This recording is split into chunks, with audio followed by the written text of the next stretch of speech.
Imagine a college dropout, broke and bouncing between programming jobs, going on to build one of the most powerful tech empires in history. He's the world's second richest person, owning nearly 40% of Oracle, a Hawaiian island, and a fleet of jets and super yachts. That's Larry Ellison. He didn't just invent the relational database, he mastered it, turned it into $1 billion software deals, and ended up with a fortune over $250 billion US. But behind his luxury lifestyle, there's ruthless ambition, court battles, and a complicated reputation. So how exactly did Larry Ellison make his billions? This video is your deep dive into the real story of how the Oracle founder built his fortune. Larry didn't start with privileges. He was born in 1944, given up for adoption, and raised in a tough Chicago neighborhood by a distant father and loving but practical mother. He dropped out twice, first from the University of Illinois and then from the University of Chicago. He had no diploma. All he had was just raw curiosity in programming and databases. He landed programming gigs at a few places. In the late 70s, Larry was just a guy with a knack for coding and a bigger talent for persuasion. The real spark came when he read a now famous research paper by Edgar Codd, an IBM researcher who laid out the theory of relational databases. Most engineers thought it was just an academic idea at that time, interesting but not practical. Ellison saw something else. He thought this could change the way every business in the world handles information. With two colleagues, Bob Miner and Ed Oates, he scraped together $2,000 US, 1,200 of that of his own money, and launched a company they first called Software Development Laboratories, today known as Oracle. So what does Oracle do exactly? At its core, Oracle builds software that let other companies store, organize, and search massive amounts of data. Instead of juggling endless spreadsheets or clunky systems, businesses could put everything from payroll to customer lists into Oracle's database and get answers instantly.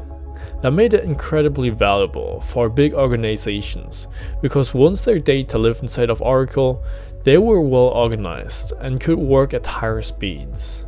And this is where the story gets interesting.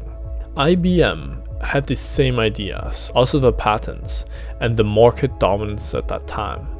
But IBM also had bureaucracy. They were slow to roll things out. Larry realized if he could build a product quickly, even if it wasn't perfect, he could sell it to government agencies and corporations desperate for speed and efficiency. That's how Oracle's first product hit the market in 1979. It was the classic Ellison move. Get to the market first and do the technical polish later. His strategy worked. One of their earliest customers was none other than the CIA, who reportedly used Oracle for a classified project. Landing a client like that wasn't just about money. It gave Oracle instant credibility. If the CIA trusted your software, the big Fortune 500 companies would listen too. This was one of the early deals that started Ellison down the path to his $250+ billion fortune. But Larry wasn't content to let the product speak for itself. He was born a salesman, and he had no shame in bending the truth to close a deal. Former employees said Ellison would promise features that didn't even exist yet, then scramble to have his engineers build them afterward. Risky? Absolutely. But it forced Oracle to move at high speed. By the mid-80s, Oracle was riding high. Sales were doubling year after year. Larry wanted Oracle to be the number one, not number two, and he wasn't afraid to push his team to exhaustion to get there. A lot of engineers hated that pressure. Oracle was becoming not just a product, but a culture of relentlessness, and Larry was at the center of it. Still, the breakthrough wasn't just technical. Ellison saw the business model clearly. Lock companies into the Oracle databases, make it costly for them to switch, and then sell them add-ons on upgrades. This stickiness was genius. Once a corporation stored its data in Oracle, ripping it out was like removing a spine from a body. It was painful and expensive, so most companies just kept paying. That recurring revenue model is the foundation of Larry's fortune, even today. So while other tech founders bragged about inventions, Ellison bragged about his contracts, clients, and market share. His vision wasn't just to build good software, it was to dominate an industry. However, Oracle nearly imploded at least once. The first major crisis hit in 1990. Oracle's sales team, under pressure to keep the growth story alive, started using what's called upfront booking. Basically, they counted future software license sales as if they were already done deals, just to juice up their numbers. On paper, the company looked like it was growing like crazy. In reality, however, it was a house of cards. When that truth came out, Oracle had to restate earnings. Its stock tanked, and suddenly bankruptcy was looking near. At one point, analysts openly predicted Oracle wouldn't survive the year. Ellison later admitted that those accounting tricks nearly destroyed the company, and the only way forward was to clean house. In a dramatic move, he fired a big chunk of his senior executives and rebuilt Oracle's culture around a more disciplined sales process. It was painful, but it kept Oracle alive. This episode also hardened Ellison's reputation. People realized he wasn't afraid to cut deep if it meant survival. Then came the legal wars. One of the biggest was against SAP, Oracle's German rival. Oracle accused SAP of stealing software by hacking into its servers. The case dragged on for years. The jury sided with Oracle and awarded them $1.3 billion, the largest copyright infringement verdict ever at that time. All these crises, accounting scandals, near bankruptcy, courtroom showdowns, could have ended Oracle, but Ellison's instinct was always the same: fight harder, cut deeper, and come out swinging. It wasn't pretty, but it worked. In the late 90s and early 2000s, he squared off against competitors Informix and Sybase, eventually winning dominance. In 2016, Oracle bought NetSuite for $9.3 billion, and because Ellison held about 35% of NetSuite, he personally walked away with around $3.5 billion from that deal alone. It looked like Ellison's empire was unstoppable. He wasn't just a CEO anymore, he was a character. The courtroom fights and near bankruptcy scores gave him an edge, but it was his taste for luxury and spectacle that made him stand out from the pack of hoodie-wearing tech founders.